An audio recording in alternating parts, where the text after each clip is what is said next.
the outcast healer who saved a wolf and woke up next to a naked king. The wind howled through the bare trees like a hungry beast. I pulled my thin wool coat tighter around my shoulders, but the cold still crept through every fiber into my bones. The snow fell so thick I could barely see 3 steps ahead. White on white, endless and suffocating. My fingers were already numb when I reached the first snare. Empty. The second one too. My stomach cramped. If I caught nothing today, I'd be too weak tomorrow to even go out.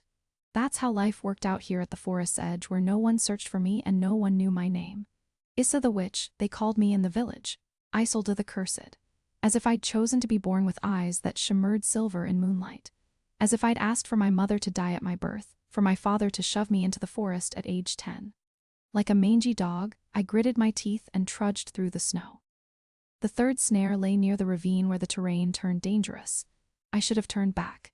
The storm was worsening, but hunger makes you desperate. Then I saw it. Red on white blood, not just a few drops. A trail wide and fresh cutting through the snow like a terrible invitation. My heart hammered against my ribs. Everything in me screamed to turn back, to run to my little hut, bolt the door, and pray that whatever was bleeding wouldn't come to me. But I kept going. The blood trail led me deeper into the forest, past frozen firs whose branches groaned under the snow's weight. And then I heard it, a sound that froze the marrow in my bones. A deep, tortured growl. I stopped. My hand automatically went to the small knife at my belt. Laughly small, useless against whatever could make such sounds, but I forced my legs forward. One step, another, and then I saw him, the wolf. He was gigantic, even huddled in the snow, caught and broken. He was larger than any wolf I'd ever seen. His fur was black as a moonless night, gleaming despite the blood matting it. The trap had closed around his left hind leg, one of those brutal iron traps the village hunters set illegally in the forest. The teeth were dug deep into flesh and bone. The wolf turned his massive head to me. His eyes met mine. Gold, liquid, burning gold. I should have screamed, run away, but I didn't, because in those eyes I saw something I recognized. Pain, and beneath it deeper intelligence, an awareness too sharp, too human for a simple animal. He growled again, a warning rumble that vibrated in my chest. His lips pulled back, exposing fangs that could tear my arm off with one bite. "It's all right," I whispered. My voice shook, but I forced it to sound calm. "I won't hurt you." That was a lie. I would hurt him. Trying to open the trap would hurt like hell. I knelt slowly in the snow, every movement deliberate. The wolf watched me with those golden eyes that didn't blink, didn't look away. I stretched out one hand, so stupid, so suicidally stupid, and let it hover in the air a hand's width from his muzzle. "I'm going to help you," I said quietly, "but you have to let me." A long frozen second passed. Then so slowly I thought I was imagining it, the wolf lowered his head, not in submission, in permission. I exhaled shakily and crawled closer. The trap was a monster of iron and hate. My fingers, is already numb from cold, fumbled over the mechanism. I'd seen traps like this. The hunters bragged about them in the village, how effective they were, how they held even the largest beasts until they died from exhaustion and blood loss. "This is going to hurt," I warned the wolf. "Forgive me." I pressed with all my strength against the spring. My muscles burned. The wolf howled, a sound so piercing and full of agony that tears shot to my eyes, but I didn't let go. I pressed harder until click. The trap sprang open. The wolf stumbled to the side. His injured leg couldn't hold him. Blood poured from the wound, steaming hot against the cold snow. Too much blood. He'd die here if I did nothing. I tore off my coat and wrapped it around the crushed leg, pulling as tight as I could. The wolf growled, but he didn't snap at me. Instead, his massive head sank into the snow, exhausted at the edge of consciousness. "No," I said sharply. "Not here, not now." I wasn't strong. My whole life had consisted of hunger, cold, and survival. But somehow, through pure desperation or madness, I managed to get my arms under his massive body. I pulled, dragged. The wolf was so heavy I thought my spine would break. "Come on," I gasped. "Come on, you damned beast." Step by step, I hauled him through the snow. My lungs burned, my arms trembled. The path to my hut seemed endless, an impossible journey through white hell. But I didn't give up. So when I finally reached my door, I nearly collapsed. I shoved it open with my shoulder and dragged the wolf over the threshold into the relative warmth of my tiny home. The door fell shut behind us. The wind howled outside, but in here it was quiet. Only my ragged breathing and the faint, irregular rise and fall of that massive black chest. I'd brought a wolf into my house. The gods have mercy on fools. I'd need it. The fire in my small hearth had almost died. I threw on the last dry logs and blew on the embers until flames leapt up again. Golden light danced over the rough wooden walls and cast flickering shadows on the massive black body lying on my only fur bed. The wolf was still breathing. Shallow, painful, but breathing. I knelt beside him and carefully unwrapped my blood-soaked coat from his leg. The wound was terrible. The trap had torn flesh and tendons. I could see the white gleam of bone through the dark blood. If I didn't act now, he wouldn't survive the night. "Hold still," I murmured, though I knew he probably didn't understand. "This is going to burn like hell." I fetched my small box of healing herbs. Everything I owned: dried mugwort against infection, willow bark for pain, spiderwebs to stop the bleeding. My mother had been a healer before she died. I'd watched her work, stored the movements of her hands in my memory like sacred scripture. I warmed water over the fire until it steamed and began cleaning the wound.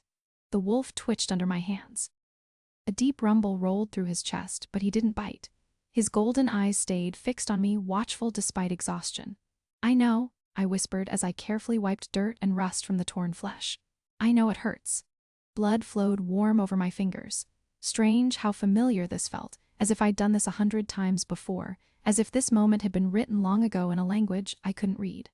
I scattered the crushed herbs into the wound and pressed spiderwebs onto it. The wolf whimpered, a sound that went through my marrow but then fell still. Too still. His head sank to the side, and for one terrible moment I thought I'd lost him. No, I laid my hand on his chest, feeling for a heartbeat. There, weak but steady. He'd only lost consciousness. I wrapped his leg tightly with long strips of cloth I tore from my old dress.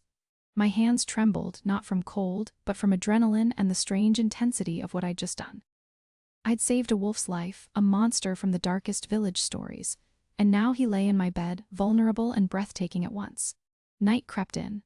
The cold worsened. Even with the fire, I could see my breath before my face.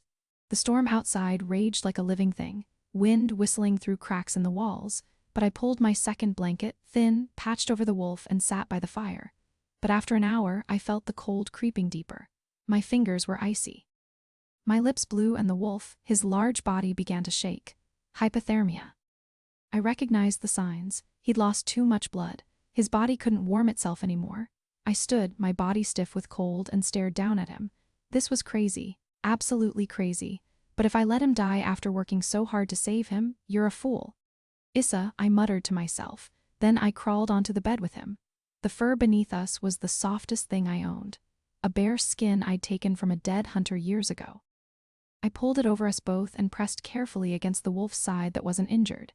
His body was massive, hot despite the shivering. I laid my head against his broad shoulder and felt his chest rise and fall beneath my cheek. His fur was thicker than I'd expected, soft and rough at once, smelling of forest and wilderness and something deeper, like smoke and thunderstorms and dark honey.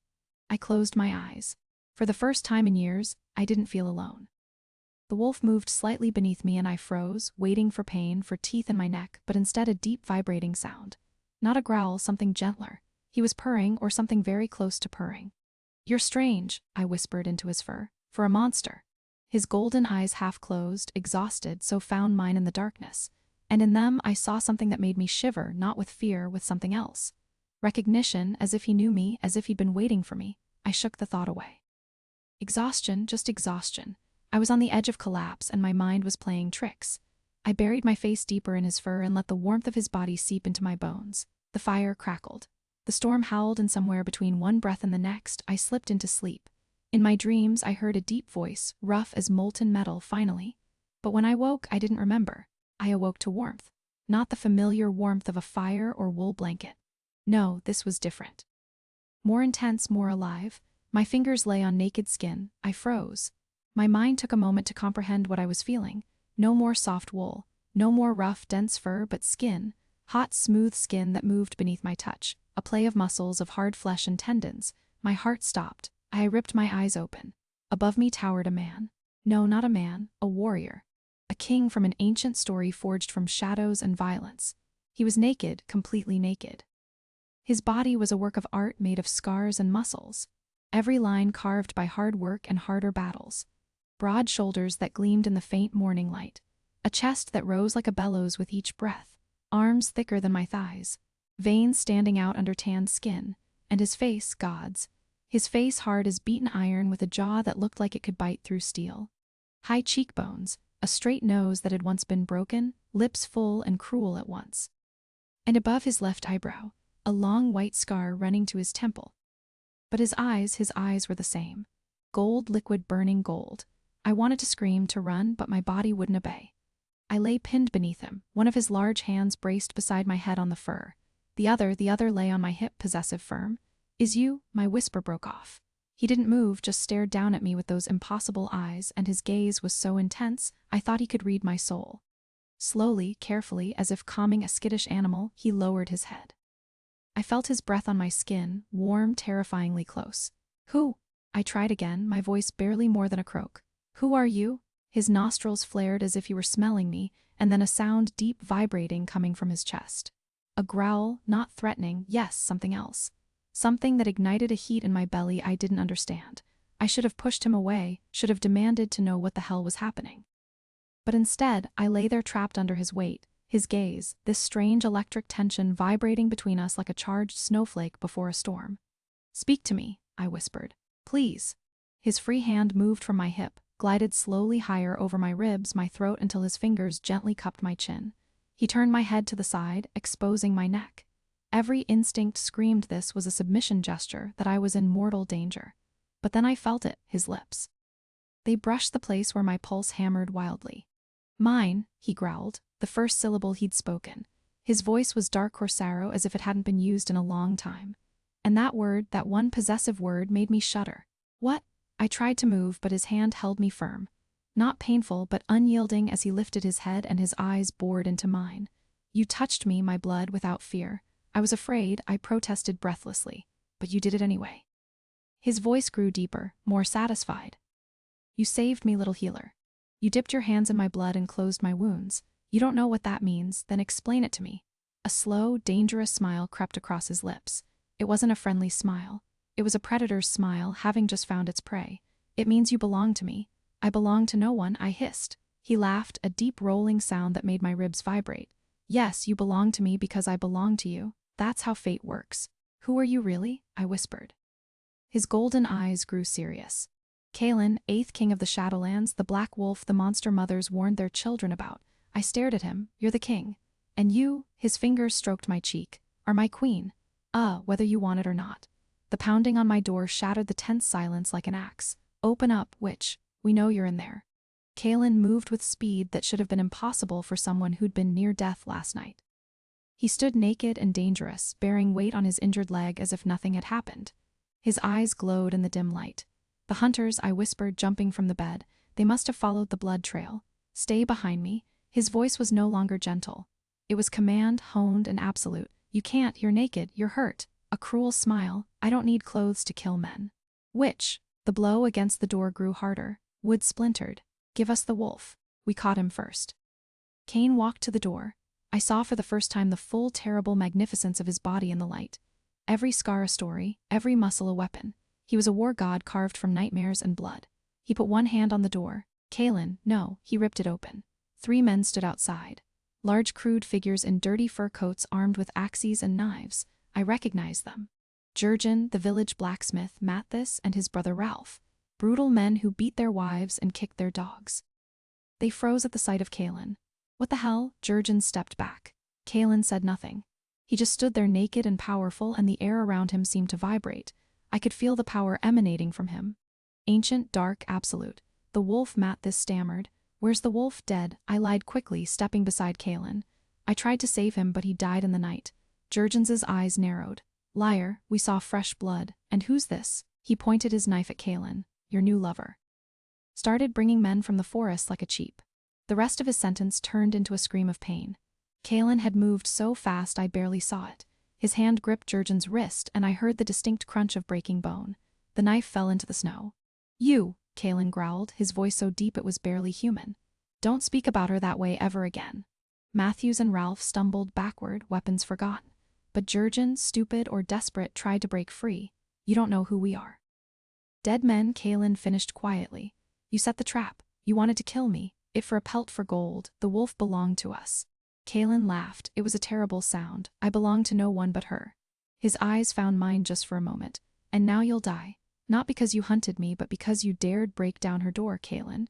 I put a hand on his arm. Not in front of me, please. He looked at me, and for a moment I saw the conflict in his eyes. Monster versus man. Then slowly he released Jurgen. Go, he said icily. Back to your village and tell everyone.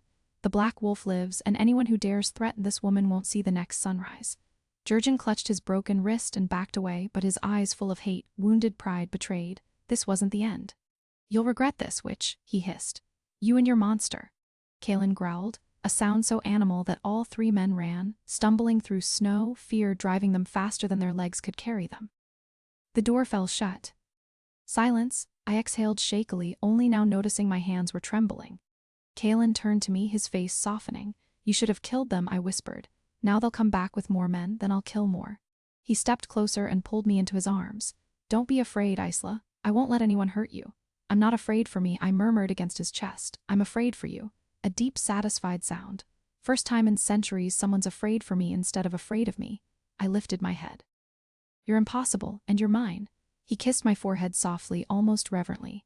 Now pack your things, little healer. We're leaving. We're home. His eyes glowed. To my castle where you belong. I didn't have much to pack. A few clothes, my healing herbs, the knife my father gave me before he cast me out. Everything fit in a small linen sack. Kaelin watched me while he dressed. The somehow he'd found clothing, or rather it had simply appeared, materialized from nothing. Black pants that strained at his thighs, a loose shirt that barely covered his chest, and a long, heavy cloak of wolf fur, so dark it seemed to swallow light. Are you ready? He asked quietly. I looked around the little hut. It hadn't been much. 4 walls, a leaking roof, a fire that never warmed properly, but it had been mine. My only safe place in a world that didn't want me. I know what you're thinking, Kaelin said behind me. His arms wrapped around my waist, pulling me against his chest. You think you're giving all this up, but you're not. You're just trading one prison for a kingdom. And if I don't want to stay in your kingdom, his lips brushed my neck. I'll convince you to stay every day until you want to. I turned in his arms. You don't give up, do you? Never. His eyes were serious. I've lived 300 years, Isolde. 300 years of war and loneliness and blood. And in all that time, I never believed in fate. Until last night, until I woke in your arms and knew I was finally home, my heart cramped. This is crazy, I know, a crooked smile. Will you come anyway? I should say no, should be sensible. But looking into those golden eyes, I knew I was lost. Yes. His smile was like the sun breaking through storm clouds. Good. He took my sack and threw it over his shoulder as if it weighed nothing. Then before I could protest, he lifted me high. One arm under my knees, one around my back. I can walk myself. I know, but I want to carry you. He kicked the door open. A queen doesn't walk through snow. She's carried outside. They waited. Wolves, dozens of them. Massive shadows in the snow, each one as large as Kaelin in his animal form. Gray, brown, black fur, and all of them had the same glowing as intelligent eyes. My pack, Kaelin said quietly. Your guard from now on. The largest, a silver gray wolf with a scar over his eye, stepped forward and lowered his head in deference. Not to Kaelin, to me. They accept you, Kaelin whispered in my ear. As their queen, tears rose to my eyes. I'd had no one my whole life, and now I had an entire army.